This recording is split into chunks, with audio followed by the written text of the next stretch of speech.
le livre et elle aurait aimé en dire beaucoup de bien. Donc c'est moi personnellement qui vais me charger de le dire.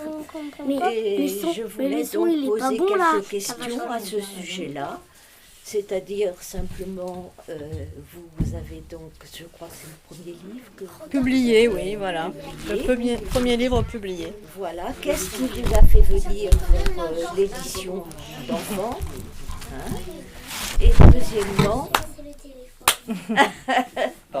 et deuxièmement, parmi les thèmes, qu'est-ce qui a fait que c'est plutôt le chaperon rouge qui vous a attiré? Voilà. Et une histoire du chaperon rouge qui, a priori, s'en déduit, n'est pas le véritable chaperon rouge. On ne voit pas, et ça fait moins peur aux enfants, du reste, la fin qui est un peu dramatique. Donc sur ce, voilà, bienvenue. On est ravis. Dans cette médiathèque, il faut rappeler qu'il doit beaucoup à un monsieur qui s'appelle Jean Vialade. Donc on voulait et qui est présent. Voilà, et qui est présent. Voilà. Donc je tenais à le dire. Jean-Michel fait des éloges sur la médiathèque. Voilà. On te doit beaucoup pour ça. Voilà. Et donc on est ravis parce qu'on cherche à ce qu'elle vive. Et le fait que l'on reçoive une auteure. Une auteure ou une autrice, comme une on veut. Autrice qui a manifestement réalisé quelque chose de très intéressant. Donc ça ne fait que apporter une qualité à cette médiathèque qui survit et qui est effectivement remplit bien son office. Donc merci à Monsieur Vialade et surtout aussi merci à vous, Madame. Voilà. Merci à toi, Michel. Merci à toi, Michel. Oh ben je t'en prie, Paulette, c'est avec plaisir, tu vois. J'aurais préféré que ce soit Florence parce que elle se serait sans doute beaucoup mieux exprimée que moi. Mais donc le cœur y est. Voilà, c'est déjà ça. Voilà, donc je laisse la parole. Donc d'une part sur l'envie d'écrire pour les enfants et peut-être le thème. Je vous remercie. Alors bien sûr, pour moi, c'est d'abord un très grand bonheur d'être au milieu des livres, d'être au milieu de lecteurs, de tous âges, donc c'est bien agréable. Tous les âges sont représentés ici. Et bien sûr, c'est avec grande émotion que je me retrouve à la médiathèque de l'abbé Selle-le-Raguet, puisque c'est un village très important pour moi. C'est mon port d'attache, je dirais, puisque mes parents y sont nés et que ça a été dans mon enfance le point fixe, l'endroit où je revenais pendant les vacances, parce que sinon, avec le métier de mon père, nous étions amenés à voyager à travers le monde, à travers les villes de France, etc. Alors, ce livre, d'abord ce livre qui s'intitule Rouge et dont je suis l'autrice, sous un double nom. C'est-à-dire que là, je m'appelle Véronique Vialade-Marin. Donc Vialade, c'est le nom de mes parents, Marin, c'est le nom de mon époux, c'est mon nom de plume. Donc c'est moi qui ai conçu le récit, mais ce récit est accompagné de très belles illustrations d'une illustratrice qui s'appelle Sabrina Ambre-Biller, qui en a véritablement, je dirais, conçu d'abord la présentation. Donc la page de couverture, que vous voyez là, en 3 couleurs, noir, rouge et blanc. La conception aussi de la 4e de couverture. Et à l'intérieur, le texte se présente de la manière suivante. C'est-à-dire que vous avez à chaque fois le texte accompagné d'illustrations. C'est classique dans les livres qui s'adressent aux enfants, bien sûr. Mais ce livre ne s'adresse pas qu'aux enfants, loin de là. Puisque ce que j'ai voulu avant tout, c'est parler de l'enfance, un âge que tout le monde traverse, a traversé, et dont tout le monde se souvient, et que tout le monde revit à chaque instant de sa vie, puisque ce sont des moments extrêmement marquants. Donc ça parle de l'enfance. Quelle enfance? Eh bien, une enfance à un moment où une petite fille est amenée à grandir et à changer. Elle doit, pour la première fois, quitter la maison, parcourir un chemin. Avant d'en dire plus, ce que je vous propose, c'est d'en écouter le premier chapitre. Donc voilà. On va faire connaissance avec le personnage.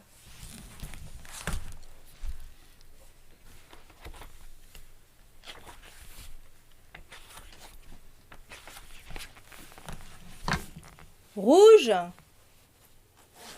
rouge, rouge. La mère vient d'arriver dans l'appartement, dépose un sac à main blanc au pied d'un fauteuil rouge. Elle passe sa main gauche dans ses cheveux blonds légers et les secoue. Elle sourit, appelle plus doucement encore. Rouge! Voilà, me voilà! Qu'est-ce que tu lui veux à ta petite rouge? Une enfant aux cheveux roux et bouclés surgit d'un couloir. Elle porte une salopette en jean noir, un polo rouge, des espadrilles rouges et se gratte une fesse. Dans l'autre main, elle tient un livre qu'elle lit tout en avançant vers sa mère. La mère, sans la regarder, fouille dans son sac à main et en sort une lime à ongles. Elle s'assied dans le fauteuil, croise une jambe et balance un pied chaussé d'un escarpin blanc. Elle approche une lime d'un ongle trop long, s'interrompt et réfléchit. Tu sais, ma chérie? Ma chérie? Oh là là! Rouge se tient derrière le fauteuil de sa mère et poursuit sa lecture. Ta grand-mère est malade. Elle m'a téléphoné. Mamie malade le jour de son anniversaire? Son anniversaire? Ça m'est complètement sorti de la tête. Qu'est-ce que tu as prévu de lui apporter, maman? Ce que j'ai prévu de... rien du tout. C'est elle qui nous refile toujours quelque chose. Ces confitures à la mûre, par exemple. Elle sait pourtant que je suis au régime. Rouge pousse un sourire d'exaspération en haussant les épaules qu'elle a joliment dodues. Elle regarde sa mère. Maman, et si tu oubliais ton régime pour une journée? Je me suis fait un sandwich au jambon tout à l'heure, tellement j'avais faim. En t'attendant. Le pain était un peu dur. Le frigo est vide maintenant. Rouge s'allonge sur le canapé aux rayures blanches et rouges à côté du fauteuil et continue à lire. La mère est toujours attentive à ses ongles. Tu avais faim? La mère commence à se limer les ongles. C'est vrai que tu n'arrêtes pas de grandir. Évite de manger du jambon tous les jours. Le soja, c'est meilleur. Maman, tu n'as pas bien écouté. Le frigo est vide. Nous irons faire des courses tout à l'heure. Tu n'as qu'à faire la liste. Rouge lit comme si elle n'avait rien entendu. Et mamie, tu l'oublies? On y va quand chez mamie? Fais la liste des courses pendant que je réfléchis. Rouge sort un petit carnet rouge à spirale de la poche arrière de la salopette et y met à sa place le livre. Elle commence à noter au crayon pendant que sa mère observe ses ongles très très près. Rouge s'applique. Elle arrache bientôt le feuillet et le tend à sa mère. Ah bon, tant que ça? Mais pourquoi as-tu souligné une galette et un petit pot de miel? C'est pour toi, Rouge? Oh là là, c'est pour mamie. Tu sais bien qu'elle est gourmande. Gourmande ou pas, pour son âge, c'est bien trop sucré tout ça. Et si elle est malade, raison de plus de se mettre à la diète. On va lui apporter, voyons, un panier de kiwis. Voilà, c'est très énergisant. D'accord pour le panier. On prendra un bouquet de fleurs aussi. Elle saute hors du canapé et s'étire. Elle place son petit carnet dans la poche arrière du pantalon, se souvient du livre qu'elle abandonne sur le canapé. Maintenant, allons-y. Écoute, Rouge. Rouge s'accoude au fauteuil dans le dos de sa mère. Elle regarde aussi les ongles. Je t'écoute, maman. La mère sort du sac à main un petit porte-monnaie blanc. Tiens, prends ça. Rouge se redresse. Mais maman, qu'est-ce que tu veux dire? C'est simple, je veux dire que tu passes chez le fruitier, puis chez le fleuriste en bas de l'immeuble, et puis tu files chez mamie. Tu ne viens pas avec moi? Je fais les grosses courses, comme promis, et toi tu vas chez mamie. Rouge saisit le porte-monnaie. Elle semble déçue. C'est facile, hein? Tu prends le tram jusqu'au terminus. C'est la dernière station. Ensuite, tu n'as qu'à suivre le chemin au bord du canal qui longe le grand parc. Ce chemin que j'ai pris tant de fois avec toi, tu sais bien. Tant de fois avec moi, c'est vrai. Est-ce que tu n'oublies rien? Je ne crois pas puisque tu t'occupes de mamie. Rouge soupire. Maman, tu as oublié les recommandations. Les recommandations? Ah, bien sûr. Alors, surtout, en descendant du tram, tu t'engages bien sur le chemin qui borde le canal et tu ne le quittes pas. Tu n'adresses pas la parole aux inconnus et... Ah oui, chez mamie, tu ne t'attardes pas. Au retour, passe donc au pressing, j'y ai 2 vestes à récupérer. Tu trouveras les tickets dans le porte-monnaie. Très bien, maman. Et la galette et le petit pot? Oh, le fruitier vend des tartes, tu choisiras. Rouge est en colère. Elle serre les poings, tourne le dos à sa mère, se saisit d'un panier en osier et se dirige vers la porte. Sa mère regarde dans sa direction et la dévisage. Mais qu'est-ce que c'est que cet accoutrement? Tu vas au cirque? Maman, c'est la mode, c'est toi qui es toute zarbi. Toute zarbi, moi, tu n'y connais rien. Le blanc, les robes, c'est ce qui me va le mieux. Mais là n'est pas la question. Tu vas te changer tout de suite. Bon, je me change et qu'est-ce que je mets? Tu mets ta jupe à carreaux rouges et ton joli pull assorti. Et puis surtout, pour faire plaisir à mamie, tu n'oublies pas le bonnet rouge et l'écharpe rouge que mamie t'a tricoté. Et la cape rouge que mamie t'a cousue. Tout rouge, c'est pour l'harmonie? Tu ne veux pas que je me fasse des entailles rouges, là? Rouge fait semblant de se griffer les joues. Quelle horreur! T'inquiète, avec du rouge à lèvres, ça fera de l'effet, c'est sans danger. Quel rouge à lèvres? Je plaisante, maman. Rouge boude, ne bouge plus. Viens voir un peu là, faut qu'on parle. Rouge s'assied sur les genoux de sa mère. Sa mère sourit et lui caresse les cheveux. Alors, on l'aime plus, sa petite mamie? Si, si. Tu sais, elle a beaucoup de poils au menton. Et quand il faut l'embrasser, je sais. T'en auras pas, toi, maman, des poils au menton? Oh non. Et des grosses mains pleines de veines bleues, t'en auras pas, dis, toi? Oh non. Et une voix toute cassée tellement elle a dû crier après toi. Maman, t'étais pas sage, elle me l'a dit. Pas sage, moi? Tu sais, elle perd un peu la tête. Toi aussi, tu perdras la tête? Si ça arrive, ce sera dans très très très longtemps. Je ne veux pas y aller toute seule. Mais Rouge, tu fais un caprice, hein? J'ai peur qu'il arrive quelque chose. Tu fais un caprice, hein? C'est pas compliqué, c'est tout droit. Tu as grandi, il est temps pour toi. Il est temps pour moi? Et le loup? Le loup, ce conte pour les enfants, tu y crois toujours? Pour garder ta main dans la mienne, autrefois je te l'ai raconté. Ma main dans la tienne sur le chemin, j'aimais bien. Et le loup aux yeux jaunes du grand parc qui nous regardait passer derrière la grille. On se faisait coucou, tu le savais? La mère ouvre de grands yeux étonnés. Mon enfant est pleine d'imagination. N'es-tu pas fatiguée de toutes ces histoires? Rouge pleure un peu. Essuie ses larmes. Rouge se frotte les yeux très fort. Sa mère plonge une main dans le sac et en retire un paquet de mouchoirs en papier. « Et tiens, mouche-toi !» Rouge souffle dans le mouchoir que la mère presse contre son nez comme pour une toute petite fille. Puis elle chiffonne le mouchoir qu'elle replace dans le paquet. « J'ai une surprise pour toi. Tu m'as acheté l'encyclo des filles ? Ah non. Un nouveau téléphone portable ? Ah !» La mère cherche dans le sac à main et en sort un téléphone à pois rouge. « On a transféré toutes tes données. C'est le même code. Regarde un peu. Appareil photo, caméra, enregistrement audio, accès Internet, GPS et tout ce que le marchand n'a pas eu le temps de m'expliquer. Avec ça, on ne peut pas se perdre. » Rouge quitte les genoux de sa mère et danse de joie, le téléphone à la main.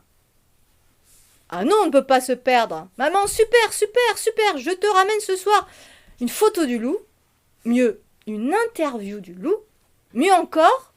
Enfin, je verrai bien. Ciao, maman. » Rouge part en courant et passe la porte. Et le bonnet ?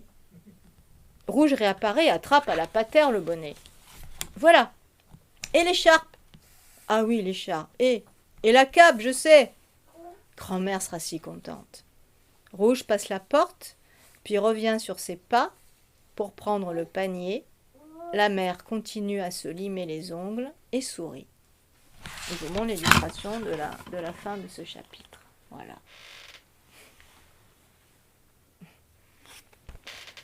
Alors l'illustratrice, elle a travaillé un petit peu, je vous montre pour le premier chapitre, un peu en creux par rapport à ce que j'écrivais. C'est-à-dire que les dessins eux-mêmes peuvent raconter une histoire.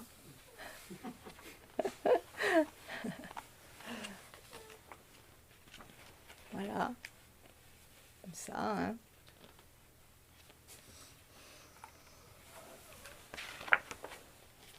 Encore ici. Voilà. Et voilà, le porte-monnaie. Et là. Le GPS. Et voilà. Eh, comme quoi je me suis pas trompée, les enfants d'aujourd'hui s'y connaissent. Hein. Voilà. C'est bien aussi pour enfants. Bien sûr. Hein. C'est tout facile le GPS. Et voilà. Et ça alors ? Voilà les habits qu'elle devrait mettre. Hein. Bonnet, chapeau et cape. Est-ce qu'elle va les mettre, ces habits ? Oui. Oui ? Eh ben, il faut lire la suite pour savoir. Hein. Et là. Je gratte les cheveux. Je gratte les cheveux. Ah. Et réfléchis. Et là, qu'est-ce qu'elle fait ? Plaire. Ah oui. Son téléphone. Et voilà. Avec le GPS. Hein, voilà, et après c'est la dernière image. Ah bah c'est bizarre. Hein. C'est bizarre, hein, cette histoire. Et pourquoi ça raconte ces trucs qu'il y a partout? C'est bizarre. Hein. Alors, ce qu'on est en train de faire, c'est qu'on est en train de le filmer, de l'enregistrer. Voilà ce qu'on est en train de faire. Alors, la question, bien sûr, ça peut être qu'est-ce qui va se passer après ? Et voilà. Elle va se perdre et après elle va retrouver ce chemin. Ah. Elle va rencontrer le loup. Tu crois ? Et elle va manger la grand-mère. Elle va dire pourquoi tu as des grandes dents, mamie, et ton chat. Et après, le loup, il a mangé le chapeau rouge. Et tu as quel âge, hein, dis-moi ? 6 ans et demi. Combien ? L'histoire. Combien ? 6 ans et demi, je connais l'histoire. Eh oui, donc tout le monde connaît l'histoire hein, du petit chaperon rouge. Est-ce que tu crois que moi je vais raconter la même histoire, une histoire que tu connais déjà ? Non. Et non. Et non, ce n'est pas possible. Pourquoi ? Et parce que comme je suis une autrice ou une auteure, comme on veut, je vais, moi, à partir de cette histoire que tout le monde connaît, parfois des 3 ans, je vais raconter, moi, ma propre version. Parce que ce personnage rouge, là, Il redouble pas, ça. c'est quelqu'un qui est différent du petit chaperon rouge. Et c'est quelqu'un d'aujourd'hui. Et l'histoire du petit chaperon rouge, elle a déjà eu lieu. Et moi, je vais en raconter une autre. Mais une petite fille qui connaît, comme toi, parfaitement l'histoire du petit chaperon rouge. Et elle va jouer avec ça. Surtout qu'elle s'appelle Rouge. Mais je connais aussi une deuxième. Je connais que 2 chapeaux rouges différents. Ah, mais déjà tu connais plusieurs versions, c'est ça? Moi aussi, on connaît plein, c'était bizarre. Je me rappelle plus déjà comment on appelait. Alors, ce que je vous propose maintenant, c'est peut-être de vous parler justement de cette histoire du petit chaperon rouge, d'où ça vient. Bon, maintenant on rigole. Ça y est, on écoute, hein? Alors, c'est une histoire qui est très fascinante, qui se racontait oralement dans les campagnes, du temps où les loups représentaient une vraie menace. Donc, c'était une peur absolument réelle. Et cette histoire, elle continue à nous intéresser puisque de génération en génération, des nouvelles histoires surgissent. Il y en a des centaines et des centaines.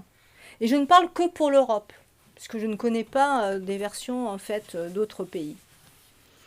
Il est toujours question d'une enfant, et en général d'une enfant, d'une fille, d'une grand-mère, de la forêt, et bien sûr de la rencontre avec un loup. En tout cas, avec quelqu'un qui peut s'appeler un loup. En fait, c'est le loup qui est d'abord l'objet d'une certaine fascination. Et sans doute parce qu'il présente une image séduisante et positive, tout d'abord. On sait bien que le loup, avec les hommes préhistoriques, est devenu le meilleur ami de l'homme. Il est devenu le chien. Dans des romans comme de Jack London, Cro-Blanc par exemple, donc ça c'était en 1901, au début du XXe siècle, ou dans des films beaucoup plus récents, comme Danse avec les loups par exemple, en 90, on voit les liens qu'un humain peut tisser avec un loup. D'autre part, depuis l'Antiquité, on connaît des histoires d'enfants élevés par les loups. Les véritables histoires d'enfants élevés sont rares, mais elles existent. Et elles montrent la possibilité d'une rencontre entre nos deux espèces. Alors, les plus célèbres, bien sûr, c'est Romulus et Rémus. C'est les fondateurs de Rome, 2 enfants qui auraient été élevés par une louve. Plus près de nous... Une louve? Une louve, oui. C'est quoi une louve? C'est la femelle du loup, c'est la maman. C'est la maman loup, si tu veux.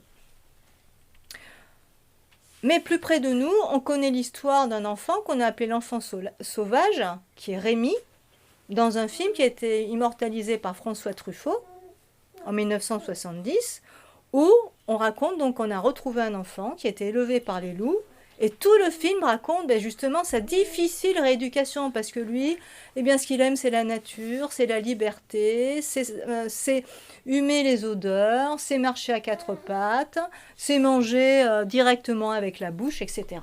C'est comme Mowgli. Oh oui, Mowgli, oui, c'est pas loin, tu as raison. Pareil. Tout à fait.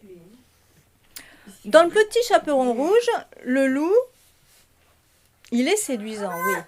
D'abord parce qu'il parle comme un humain et qu'il se montre agréable à la petite fille au moment de leur rencontre. Mais il est surtout très dangereux. Alors ça, c'est l'autre objet de la fascination, c'est-à-dire la peur du loup. Donc, comme je l'ai dit, la peur du loup, elle traverse toutes les époques. Elle était bien réelle. Il faut s'imaginer que pour aller d'une ville à l'autre, d'un village à l'autre, il fallait traverser les bois. Mais en général, c'était des meutes de loups qui pouvaient s'attaquer à des humains. Mais tout le monde connaît l'histoire de la bête du Gévaudan. Non. Ah, en tout cas tous les adultes, parce qu'elle est horrible cette histoire. En tout cas, c'est une sorte de monstre solitaire qui ressemble énormément à un loup et qui attaquait les voyageurs. Et puis des légendes circulent, et toujours, et on en écrit des livres, on en fait des films sur les loups-garous.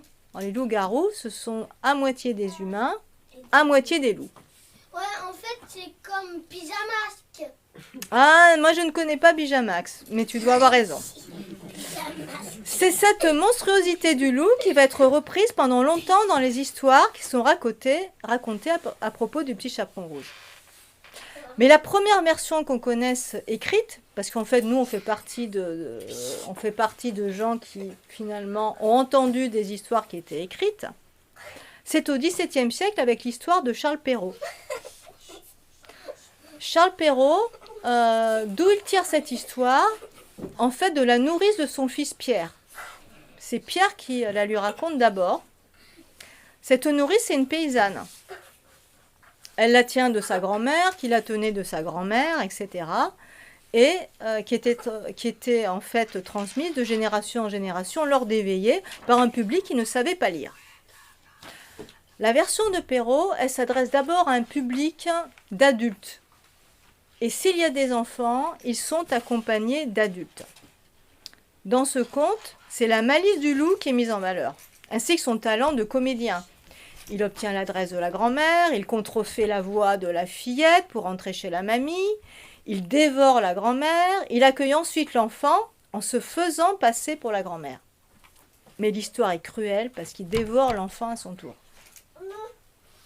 L'histoire passionne aussi, parce que la naïveté de l'enfant amuse et inquiète. Elle se promène, elle cueille des fleurs, elle court après les papillons, et même les questions qu'elle va adresser à la grand-mère, c'est-à-dire au loup déguisé en grand-mère, sont restées à jamais célèbres et font rire. Mère grand, que vous avez de grandes jambes, c'est pour mieux courir, mon enfant. Jusqu'à la dernière, mère grand, que vous avez de grandes dents, c'est pour te manger. Dans le conte de Perrault, ça sonne comme un avertissement. Et Perrault, volontairement, c'est lui qui le fait, il introduit une morale qui n'existait pas dans le conte oral. Cette morale, elle prévient les enfants et les jeunes filles des mauvaises rencontres. Du coup, le loup n'est pas qu'un loup. Mais c'est toute personne mal intentionnée qu'un enfant ou une jeune fille pourrait rencontrer. Les frères Grimm, ils viennent corriger cette version au XIXe siècle. Eux aussi, ils rassemblent des contes populaires en Allemagne, mais ils veulent s'adresser à des enfants. Ils veulent les amuser sans trop leur faire peur. Le petit chaperon rouge, étrangement, qu'ils vont raconter, il ne vient pas tout à fait d'Allemagne. Ils l'ont recueilli en fait d'une personne qui était originaire de France. Et donc, c'est une version qui vient de Perrault. Aujourd'hui, on raconte souvent à l'oral, les parents en tout cas, racontent souvent une version qui est soit celle de Grimm, soit une version mélangée des deux. Et moi, quand j'interroge mes élèves ou quand je demande à des enfants, ils mélangent les deux versions et donnent une fin qui est positive. Alors, qu'est-ce que c'est que la version des frères Grimm? Il y a bien une morale. Le petit chaperon rouge, il énonce à la fin, il ne faut jamais quitter le chemin, comme le lui avait dit sa maman. Donc la maman l'avertit. Dans le conte de Perrault, il n'y a rien. Mais surtout, la nouveauté, c'est qu'un bûcheron intervient. Et je suis sûre que vous connaissez tous cette version. Il trouve le loup endormi dans la maison de la grand-mère et lui ouvre le ventre. La grand-mère est un peu frippée, mais intacte, et le petit chaperon rouge trouve qu'il faisait bien noir là-dedans. Pour punir le loup, le petit chaperon rouge remplit son ventre de grosses pierres, et le chasseur fait une belle couture. À son réveil, le loup veut bondir et tombe raide mort sous le poids des pierres. En voilà une belle indigestion. Tout finit bien. En fait, dans ce conte, l'erreur de la petite fille est réparée. Bien sûr. Cette fin heureuse, eh bien, les frères Grimm, ils l'inventent peut-être, mais ne sont pas les seuls à l'avoir imaginé. Et dans les versions précédentes du Moyen-Âge, les versions qui se terminaient bien, il y en avait. Mais on l'apprend plus tard. Parce que les folkloristes, les gens qui s'intéressent aux mythes des campagnes, etc., ils vont retrouver plus de 35 versions du Petit Chaperon Rouge. Alors bien sûr, je ne les ai pas toutes lues, je ne vais vous parler que des deux plus célèbres. Dans une, l'animal, il s'appelle pas le loup, il s'appelle le bzou, parce que c'est un loup-garou, en fait. Donc mi-homme, mi-loup. Le début, c'est exactement la même chose que Perrault et Grimm. Donc le départ chez la grand-mère, la rencontre du loup. Ici, la fillette, elle prend un chemin qui s'appelle le chemin des aiguilles, le loup, le chemin des épingles. Bien sûr, il est plus rapide. Mais ce qui est différent, c'est l'arrivée chez la grand-mère. Et là, je vais vous raconter quelque chose que peut-être vous ne connaissez pas. La petite fille entre, mais la grand-mère, elle est déjà couchée. En fait, c'est le loup, bien sûr, hein, qui s'est caché dans le lit. Il lui propose d'abord de manger et d'aller chercher de la viande et de boire du vin. Or, il s'agit des restes de la grand-mère. On comprend qu'aujourd'hui, personne ne connaît cette version, ou l'oublie. Si on la connaît, on ne sait plus qu'elle existe. Mais ce qui est plus attrayant, c'est la fin qui a été imaginée. Autre différence, c'est que la petite fille, chez la grand-mère, quand la grand-mère lui dit de venir se coucher, elle vient se coucher, elle lui pose les questions rituelles, donc on voit bien que ça vient des versions les plus anciennes. Au moment où elle devrait être dévorée, le loup lui annonce qu'il va la dévorer, elle demande d'aller dehors, pour une envie pressante. Et le loup est d'accord. Vas-y, sors, dépêche-toi. Mais d'abord, il lui attache un fil de laine à un pied. Il tient l'autre côté, bien sûr. Une fois dehors, la fillette attache ce fil à un arbre et s'enfuit chez elle. Le loup ne pourra pas la rattraper. Il existe une variante de cette version, donc la petite fille s'en va, mais c'est une course-poursuite, le loup est sur le point de la rattraper, jusqu'à une rivière. Là, la petite fille se fait aider par des laveuses qui vont tendre un drap au-dessus de la rivière et le loup piégé se noie. Ouf! Donc, dans les versions les plus anciennes, la fillette est sauvée, mais pas la grand-mère. Alors, voyons maintenant ce que gardent les versions modernes et contemporaines du Petit Chaperon Rouge. Souvent, ces nouvelles histoires, elles vont montrer la bravoure, l'intelligence du Petit Chaperon Rouge qui réussit à échapper au loup. Il n'y a pas de fin malheureuse. Soit la fillette réussit à s'enfuir, soit quelqu'un intervient pour ouvrir le ventre du glouton. Soit le Petit Chaperon Rouge tue elle-même la grand-mère à coups de revolver dans la version de Roald Dahl. Mais la fin horrible de Perrault est définitivement abandonnée. Pourquoi? Parce que aujourd'hui, on va dire au moins depuis les années 1940, la vision moderne de l'enfance est celle d'un monde à protéger, si possible, et à maintenir éloigné des injustices et des violences. Donc c'est une vision idéalisée du monde de l'enfance que l'on veut faire vivre dans les livres. Certains auteurs, cependant, modernisent l'histoire. Par exemple, en 1980, un Anglais, Tony Ross, il imagine que la fillette, elle croit rencontrer un chien. Le loup, lui, sait qu'elle a le Petit Chaperon Rouge, comme s'il avait lu l'histoire. La grand-mère possède une télévision, elle a une sonnette électrique, et à la fin, celui qui apparaît pour sauver tout le monde, c'est le père du Petit Chaperon Rouge qui est bûcheron. Il secoue le loup, la grand-mère comme la fillette sortent indemnes. Et pour le loup, c'est différent aussi. Il va promettre de ne plus jamais manger de viande, il devient végétarien. Donc c'est souvent l'image du loup qui est changée. Et l'humour intervient énormément. Dans les contes du chat perché, peut-être que vous connaissez cette version. Alors là, ça a été publié en 1940. Le loup vient pour jouer avec Delphine et Marinette. Moi, Delphine et Marinette, c'est le livre sur lequel j'ai appris à lire. Et donc j'ai su lire très vite, parce que comme je voulais connaître la fin, j'avais tout lu avant qu'on commence les leçons, je crois. Alors, Delphine et Marinette, elles ne sont pas tout à fait d'accord. Mais elles finissent par lui ouvrir la porte. Mais elle lui rappelle qu'il a une très mauvaise réputation, avec la fable du loup et de l'agneau, avec le petit chaperon rouge, etc. Mais le loup leur dit que c'est de l'histoire ancienne, tout ça. Elle joue donc avec lui, jusqu'au jour où son instinct est le plus fort. Il les mange. Ici encore, le ventre du loup sera ouvert par le père pour sortir ses enfants. Ensuite, le ventre sera gentiment recousu et le loup promettra de ne plus recommencer. Et moi, je connais, mais une autre, c'est des chèvres, le loup qui mangeait les chèvres, et il recousu, il prenait les enfants, il recoue, il mettait des pierres, il recoue, Oui. et lui, il était trop lourd, il a tombé dans la rivière, il a mouru. Oui. Alors ça, c'est le loup et les 7 chevreaux. Et tu as raison, cette version des pierres, là, elle se confond pour les deux contes. Tout à fait, c'est vrai. Moi, j'écoute Audible.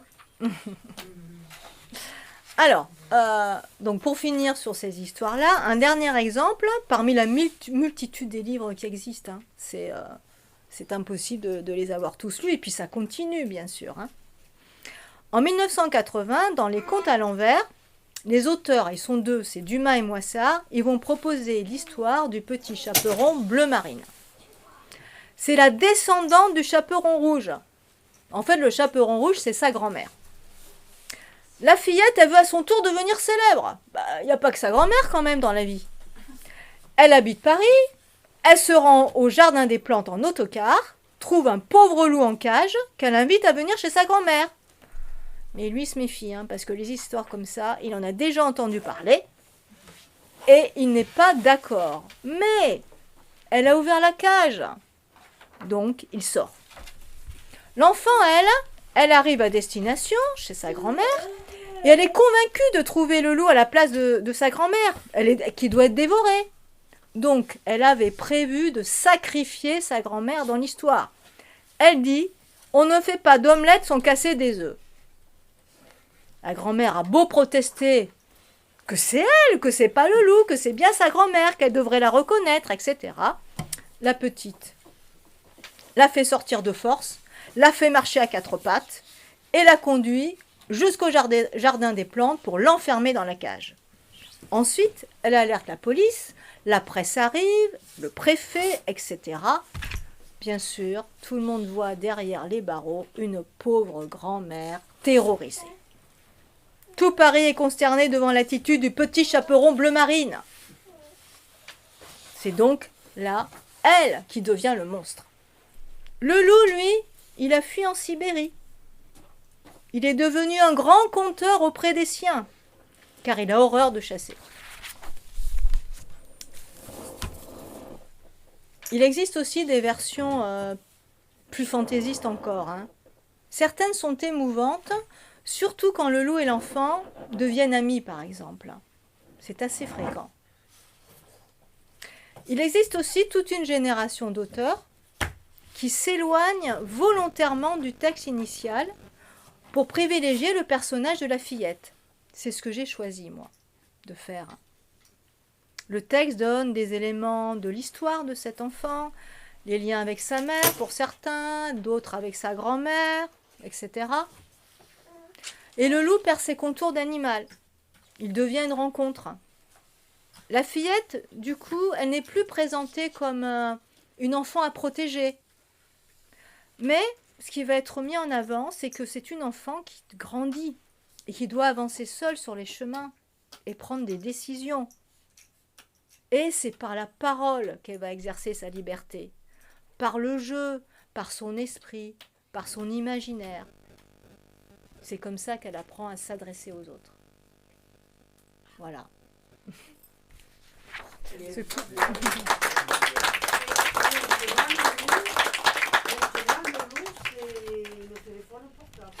Le loup, ah, il peut se trouver dans le... Enfin, il peut, disons...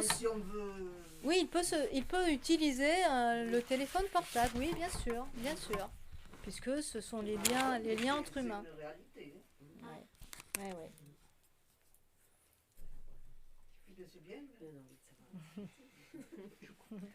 Merci beaucoup. Alors, là, ça va.